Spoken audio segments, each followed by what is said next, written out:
Sir ಕಾನೂನು ಕ್ರಮ ಜರುಗಿಸೋದು ಒಂದ್ ಕಡೆ ಇರ್ಲಿ ಸರ್, ರಾಜಕೀಯವಾಗಿ ಇವನು ಏನು ಊರೆಲ್ಲ ಹೇಳ್ಕೊಂಡ್ ತಿರುಗ್ತಾವನಲ್ಲ, ಲಕ್ಷ್ಮಣ ಅದೇನೋ ಅವನ ಲಕ್ಷ್ಮಣ ಅವನ ಹಿಂಗೆ ಏಕುದ್ದಲ್ಲಿ ಮಾತಾಡ್ತಾನಲ್ಲ, ಅವನೇನಾದ್ರು ಇದ್ಯಾ ಮೊಬೈಲಲ್ಲಿ, ಅವ್ರ ಮೊಬೈಲಲ್ಲಿ ಏನಾದ್ರು ಅವ್ರ ಮನೆಯವ್ರದಿದ್ಯಾ, ಅವ್ರ ಮಗಳದಿದ್ಯಾ ಅಂತ ಹೇಳ್ತಾನಲ್ಲ. ನಮ್ದು ನಮ್ಮ ಮನೆಯವ್ರದಿದ್ಯಾ ಅನ್ನುವಂಥದ್ದು ಇವನ ಅಂತ ಕೆಲಸವನ್ನ ಮಾಡ್ಲಿ, ನಮ್ಮ ಮನೆಯವ್ರ ಬಗ್ಗೆ ಯಾಕೆ ಮಾತಾಡ್ತಾನೆ? ನಂದೇನಾದ್ರು ಇದ್ದು ಹೇಳುವಂತ ಕೆಲಸವನ್ನ ಅಷ್ಟೇ ಅಲ್ವಾ ಮಾಡ್ಬೇಕಾಗಿರೋದು ಇವನು. ನಾನು ಸ್ಟೇ ತಗೊಂಬಂದಿರೋ ಅವನಲ್ವಾ ಸರ್? ಸ್ಟೇ ಯಾಕೆ ತಗೊಂಬಂದವನೇ? ಇವನು ಹೇಳ್ತಾನಲ್ಲ ಬಿಡುಗಡೆ ಮಾಡ್ಲಿ, ನಾನು ಹಿಡ್ಕೊಂಡಿದ್ದೀನಿ ಅಂತಾನೆ. ಯಾಕೋ ಸ್ಟೇ ತಗೊಂಬಂದಿದ್ಯಾ?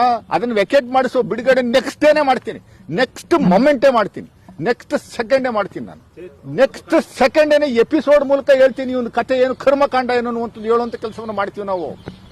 ಇವನ್ ಏನಿದೆ ಅನ್ನುವಂಥದ್ದು ಸಂಪೂರ್ಣವಾಗಿ ತಿಳಿಸುವಂತ ಕೆಲಸವನ್ನ 100% ಜನರ ಮುಂದೆ ಹೇಳುವಂತ ಕೆಲಸವನ್ನ ನಾವು ಮಾಡ್ತೀವಿ.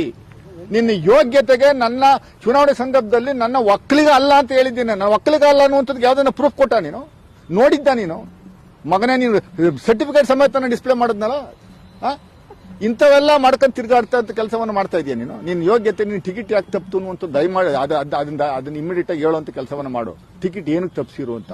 ನಿನ್ನ ಆಸ್ತಿ ಎಷ್ಟಿದೆ, ಬಿನಾಮಿ ಆಸ್ತಿ ಯಾರ್ಯಾರ ಹೆಸರೆಲ್ಲ ಸಕಲೇಶ್ಪುರದಲ್ಲಿ ರೆಸಾರ್ಟ್ಸ್ ನ ಕಟ್ಟಿರುವಂಥದ್ದು ಜನಗಳು ಮಾತಾಡ್ಕೊತಾವ್ರೆ. ನಿನ್ನ ತಮ್ಮನ ಹೆಸರಲ್ಲಿ ಅದೇನೋ ಮಾಡಿದ್ಯಾ? ಇಲ್ಲಿ ಮೈಸೂರಲ್ಲಿ ಎಷ್ಟು ಮನೆಗಳಿದಾವೆ, ಎಷ್ಟು ಅಪಾರ್ಟ್ಮೆಂಟ್ಗಳಿದಾವೆ, ಎಷ್ಟು ಸೈಟ್ಗಳಿದಾವೆ, ಅಲ್ಲೆಲ್ಲೋ ಬೆಂಗಳೂರಲ್ಲಿ ಎಷ್ಟು ಅಪಾರ್ಟ್ಮೆಂಟ್ಗಳಿದಾವೆ, ಎಷ್ಟು ಸೈಟ್ಗಳಿದಾವೆ, ಅವೆಲ್ಲ ಒಂದಷ್ಟು